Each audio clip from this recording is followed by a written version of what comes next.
잠언 11장입니다.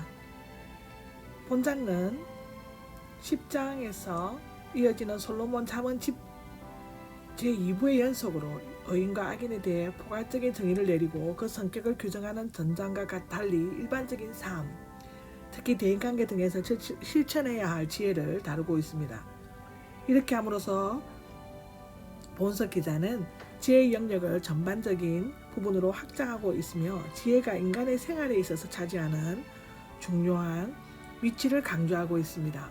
특히 여기에서는 의인과 악인의 생활 태도가 대칭적 구조로 비교되고 대조되고 있고 지혜로운 자로 하여금 부정과 비리, 기만과 술수로 가득 찬 세상에서 악한 행위를 버리고 의로운 삶을 살아갈 수 있도록 이끌어주고 있습니다. 더 나아가 믿음의 정조를 지킬 수 있는 길은 오직 하나님의 뜻을 쫓아 불의를 거절하고 정직을 고수하는 것임을 보여주고 있죠.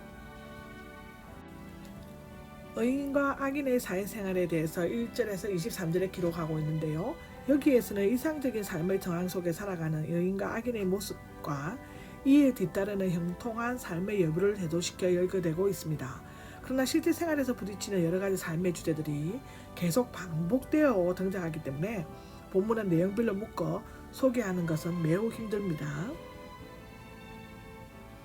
1절과 4절을 보면 개인의 이익과 손해가 대립되는 다양한 삶의 현장에서 의인과 악인의 지혜는 명백하게 구분됩니다. 첫째로는 악인을 속이는 저울은 의인들의 정확한 추를 사용하고 당시 부도덕한 상인들은 이익을 높이기 위해 상품의 무게를 달 때 두 종류의 추를 사용했다고 하는데요. 곧 물건을 팔 때는 물건 양이 적어지도록 가벼운 추를 사용했고 살 때는 많이 얻으려고 무거운 추를 사용했다고 합니다. 인간의 눈을 속일 수는 있지만 마음의 중심을 살피시는 하나님의 눈은 결코 피할 수가 없습니다.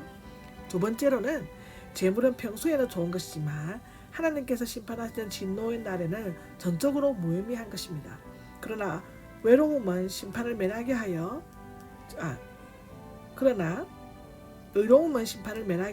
죽음을 당하지 않게 한다고 기록하고 있습니다. 세 번째로는 악인과 의인의 대인관계를 대조하고 있는데 하나님을 경외하지 않는 자는 그 입의 거짓말로 이웃을 망하게 하지만 의인은 그가 쌓아둔 지식으로 악인의 방해를 극복하고 구원을 얻는다고 기록하고 있습니다. 의인과 악인의 종말은 5절에서 8절에 기록하고 있는데요. 여기에서는 의인과 악인들이 구원과 멸망이라는 궁극적인 심판의 결과를 맞이하게 되는 것은 오직 그들의 자신의 책임이며 그들의 삶이 이 세상에서 끝나는 것이 아니라 내세에서도 연속된다는 것을 보여주고 있습니다.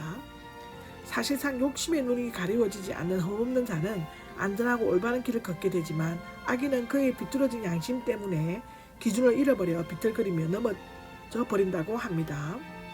올바른 삶의 또 다른 유익은 근심이나 죽음에서의 구원과 탈출이지만 배신자들은 악한 욕망조차 그를 근심에 빠지게 한다고 기록하고 있습니다. 의인의 지혜와 악인의 지혜의 결과는 특히 여기에서는 공동체 관계, 즉 이웃과 성읍, 국가를 위한 충고, 보존과 연관해서 의인과 악인의 지혜가 결과에 대해 언급하고 있습니다. 이것은 지혜가 단지 사고 또는 의식의 영역에서 끝나지 않고 전 삶의 영역에서 드러나야 하며 또한 필연적으로 이웃과 관계를 맺고 살아가야 하는 중요한 영역임을 밝히기 위함인데요. 악인의 죽음은 모든 것의 종말을 가져오며 의로운 삶은 한난을 피하는 도움이 된다고 합니다. 성읍의 백성들은 정직한 사람들이 그 성읍을 높임으로 하나님의 복에 감사하고 기뻐하지만 거짓말하고 비방하고 훔치고 속이는 악인은 죽을 때 기뻐한다. 왜냐하면 그렇게 될 때 성읍이 평안해지며 악한 자의 말이 성읍을 경계적 도덕적으로 파멸시킬 수 있기 때문이라고 기록하고 있습니다. 의인과 악인의 삶의 자세가 나와 있는데요. 의인의 삶과 악인의 삶의 자세를 다양한 삶의 상황에서 대조적으로 다루는 이유는 인간의 여러 가지 속성을 고려했기 때문입니다. 죄인에게는 그 얻는 삭조차 허무하지만 의로운 삶을 살아 의를 뿌린 자는 유익하고 지속적인 상을 거두어 드린다고 합니다. 악인과 의인의 여호와의 관계가 언급되고 있는데 마음이 비틀어진 악인은 여호와의 미움을 받게 되지만 흠없는 길을 걸어가는 의인은 여호와의 기뻐하심을 받게 된다고 기록하고 있습니다. 의인과 악인이 받을 보응에 대해서 24절에서 31절에 기록하고 있습니다. 여기에서는 공동체의 선한 질서를 유지하기 위해 각 개인이 어떤 가치관을 갖고 살아야 하는가를 보여줍니다. 인간은 자신의 지혜로 부흥을 받는데 이러한 응가 응보의 관점에서 삶의 원리를 제시하는 것은 하나님께서 공의로우신 분이시며 보편적인 질서를 보존하시는 존재임을 드러내기 위한 것으로 보입니다. 남에게 값없이 나누어주는 사람은 오히려 부유하게 되지만 역설적으로 지나치게 아끼는 인색한 사람은 가난하게 된다고 하는데요. 곡식을 움켜쥐고 팔지 않는 자는 백성에게 원망을 받고 저주를 받지만 곡식을 팔아내어주는 자는 축복을 받는다 합니다. 의인과 악인의 보응에 관해서는 계속해서 비슷한 5가지 잠언이 계속되고 있는데 무엇보다도 본장은 공동체의 성숙한 발전이 각 개인이 추구하고 있는 가치관에 달려 있으며 의인은 지혜를 통해서 선한 열매를 맺고 의인과 악인은 결국 하나님의 주권 하에 있다고 하는 사실을 강조하고 있습니다.